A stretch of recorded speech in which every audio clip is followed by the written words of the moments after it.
Je suis Nicolas Carlesi, le fondateur de la société Yadis. Yadis est une société spécialisée dans les domaines de la robotique et de l'intelligence artificielle et on développe un nouveau projet qui s'appelle le projet CINET et qui est dédié à l'écologie marine.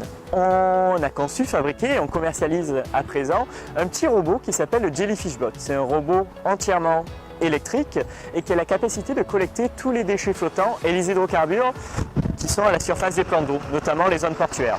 Je pratique la voile, la plongée sous-marine régulièrement et j'étais toujours frappé par la quantité de déchets qui étaient présents à la surface des plans d'eau, notamment ces zones portuaires. D'où l'idée de fabriquer un petit robot pour pouvoir collecter ces déchets. Les atouts de ce robot, c'est tout d'abord d'être extrêmement compact, de pouvoir passer partout. Pourquoi? La majorité du temps, les déchets qui sont à la surface des plans d'eau vont se retrouver entraînés soit par le vent, soit par les courants et ils sont difficilement accessibles. On a conçu ce robot de très petite taille, extrêmement léger, facile à mettre aussi à l'eau et à sortir de l'eau, mais il permet de passer partout, notamment au milieu des amarres pour collecter ces déchets qui se concentrent dans ces zones-là. Bonjour, je m'appelle Sylvain Louis, je suis ingénieur dans la société Yadis.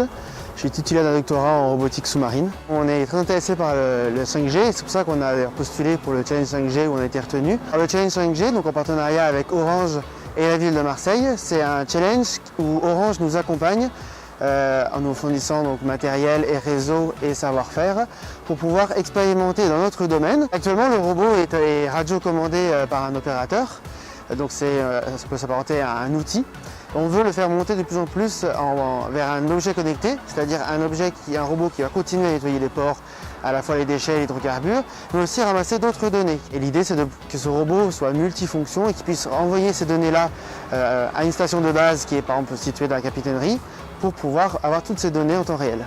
Nous avons essayé tout d'abord avec le réseau 3G et 4G actuel et les débits étaient insuffisants et surtout la latence était trop forte pour nos applications. C'est pour ça que nous allons tester la 5G ici à Marseille.